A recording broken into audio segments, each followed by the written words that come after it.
এগুলো আজকেই বাজার থেকে নিয়ে আসলাম, কুলেখাড়া শাক।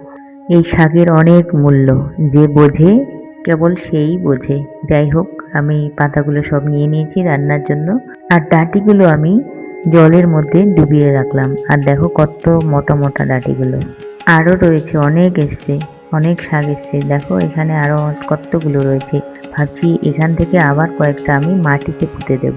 কিছু মাটিতে রেখে দেব আর কিছু জলে রেখে দিলাম। আর এইখানে দেখো কি অবস্থা, যা পেয়েছে ঘাস ফুস সব এনে জমা করেছে বাড়িতে। এটা বাড়ি না জঙ্গল ধরতেই পারবে না। আর এই যে রাবার প্ল্যান্টের যে পাতাটা আমি জলে রেখেছিলাম, মানে হলুদ জলে রেখেছিলাম, সেই জলটাকে চেঞ্জ করে আবার একটা পরিষ্কার জলে, ফিল্টারের জলে আমি এটাকে আপাতত রাখলাম। আরও 1 সপ্তাহ রাখবো, তারপর আমি ওটাকে ভাবছি মাটিতে শিফট করব। দেখা যাক পাতা থেকে গাছ হয় কিনা।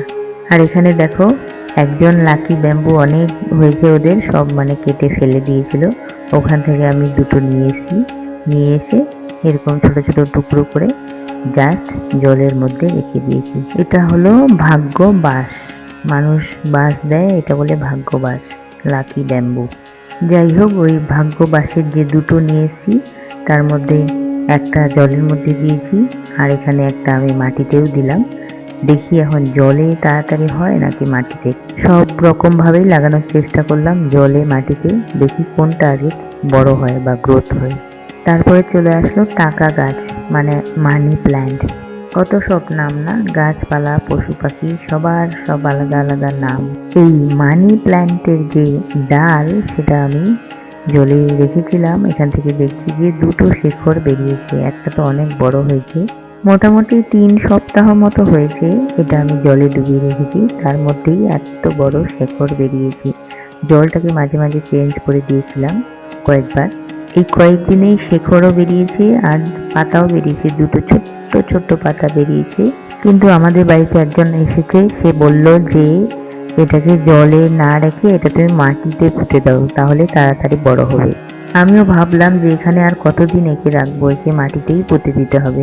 তাই একটু যখন সময় পাবো এটাকে মাটিতে পুঁতে দেব। গাছগুলোর সাথে কথা বলতে বলতে আরেকটা বুদ্ধি খাটিয়ে দিলাম। এই যে উপরে একটা শাখা ছিল ওটাকে কেটে দিলাম, যাতে এই দুটো পাতা তাড়াতাড়ি করে লম্বা হতে পারে। সেই জন্য ওই উপরেরটা আমি কেটে ওটাকে আবার ছোট্ট একটা পাত্রে রেখে দিলাম। এই যে এর সাইডেই রেখে দিয়েছি এইভাবে। আমি জানি না এখান থেকে কিছু হবে কিনা, তবুও ওই যে আশায় বাঁচে চাষা। এর মর্মটা কিন্তু সেই মানুষ বুঝবে না যার বাড়িতে মানি প্ল্যান্টের অনেকগুলো গাছ আছে আর অনেক বড় বড় হয়ে আছে। তারা কিন্তু বুঝবে না এই যে একটা ডালের মর্ম কি। এই একটা ডালকে যদি বাঁচানো যায় তাহলেই অনেক। এবার চলে আসলো সাপের গাছ, এটা হচ্ছে স্নেক প্ল্যান্ট। এই গাছের অনেক রকম রয়েছে, লম্বা লম্বা রয়েছে, মানে লম্বা লম্বা পাতা রয়েছে, আবার লম্বা লম্বা পাতার সাইডে হলুদ দাগ রয়েছে। এবং সেই দুই ধরনের, যে লম্বা লম্বা হয় সেই দুই ধরনেরও কিন্তু ছোট ছোট রয়েছে। তো এটা হচ্ছে সেই স্নেক প্ল্যান্টের ছোট জাতটা। এটাও কিন্তু অনেক দেখতে মিষ্টি লাগে, ছোট ছোট সব হয়, হাইট ছোট ছোট, খুব ভাল লাগে এগুলো। বড় সাপটা আবার ছোট্ট একটা বেবি বাচ্চা দিয়েছে। এই বেবিটার বয়স 1 মাস মাত্র, অনেক ছোট্ট। দেখি এখান থেকে আর কতগুলো বেবি বের হয়। আর এই যে গাঁদা ফুলের চারাটা আমি রাস্তায় পেয়েছি, কুড়িয়ে নিয়ে এসেছি। আর এই যে ছোট্ট একটা ফুল দেখছো, এটাও আজকে রাস্তায় পেয়েছি, জাস্ট নিয়ে এসে এখানে জাস্ট বসিয়ে দিলাম। এটার নাম জানি না, তোমরা যদি নাম জানো তাহলে আমাকে জানিও।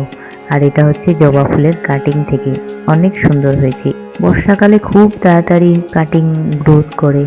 আর এখানে আমার একটা বনসাই রয়েছে। আসলে এগুলোকে অনেক যত্ন করতে হয়, মানে অনেক রকম ভাবে করা যায়, কিন্তু সময় দিতে পারি না। সময় দিয়ে যে একটু ডিজাইন করব বা অন্যরকম ভাবে করব, সময় পাই না, জাস্ট এইভাবে বাঁকা করে রেখে দিয়েছি। দেখি যখন সময় হবে এটাকে অন্য কোথাও শিফট করব আর একটু অন্যরকম ভাবে চেষ্টা করব, তখন দেখাবো ভিডিও। এখানে আরো একটা রয়েছে, আমি জানি না এটা কি, এটা আমি জঙ্গলে পেয়েছি, জাস্ট নিয়ে এসে এখানে লাগিয়ে দিয়েছি, যা হয় দেখা যাবে। আর এটা হচ্ছে আমার অ্যাডেনিয়াম, এটা প্রায় আমি 9 বছর আগে ছোট্ট একটা বেবি চারা নিয়েছিলাম, ওটা এখন অনেক বড় হয়েছে, এখন অনেকগুলো শাখা প্রশাখা বের হয়েছে। অক্টোবর মাসে আমি এটাকে রুট প্রুনিং করব। আর এই অ্যাডিনিয়াম থেকে একটা ডাল কেটে আমি জাস্ট এখানে বসিয়ে দিয়েছি, একটা ছোট্ট দইয়ের যে গ্লাস হয় সেই দইয়ের গ্লাসে জাস্ট রেখে দিয়েছি, এখানেই হয়ে গেছে। একটু খারাপ হয়েছে কিন্তু তাও বেঁচেছে। আর এখানে রয়েছে ক্যাকটাস, একটা ছোট্ট ক্যাকটাস রয়েছে। আর আমার পিস লিলি দেখো অনেক রয়েছে, অনেক অনেক অনেক পিস লিলি রয়েছে। এখানে রয়েছে, আরো অন্যদিকে রয়েছে অনেক অনেক অনেক। কারো লাগলে বলো, আমি ফ্রিতেই দিয়ে দেবো। এই গাছটাকে কোনো যত্ন করতে হয় না, জাস্ট লাগিয়ে দাও মাটিতে, একা একাই হতে থাকে। আরো একটা গাছ রয়েছে, এটাকে কি চিনতে পারছো পাতা দেখে? আমি নাম বলবো না, যদি চিনতে পারো বলো। এটা হচ্ছে কেউ একজন কেটে ফেলে দিয়েছে, আমি ওখান থেকে নিয়ে এসে কেটে কেটে টুকরো টুকরো করে একটা ওখানে লাগিয়ে দিয়েছি। আর এই মাটির ভিতরে আরো 3টে টুকরো লাগিয়ে দিয়েছি। দেখা যাক এইখান থেকে হয় নাকি ওটা বেঁচে যায়, দুটোর মধ্যে কোনটা হবে, এটাও একটা পরীক্ষা। মানুষ গাছ কেটে ফেলেই দেয়, যত্নই করে না। আর আমার বাড়ি থেকে জাস্ট 20 পা হাঁটলে নার্সারি, অনেক নার্সারি, মানে লাইন দিয়ে নার্সারি। সেখানে এই গাছগুলোর অনেক দাম, অনেক দামে ওরা বিক্রি করে। আর এখানে আমার কয়েকটা অ্যালোভেরা রয়েছে। আর এটা হচ্ছে কোন একটা ঢেকি বা ফান, আমি জানি না এটা কি। আমি জানি এটা জঙ্গলের গাছ, কিন্তু তাও আমি এটা জাস্ট লাগিয়ে দিয়েছি এখানে নিয়ে এসে।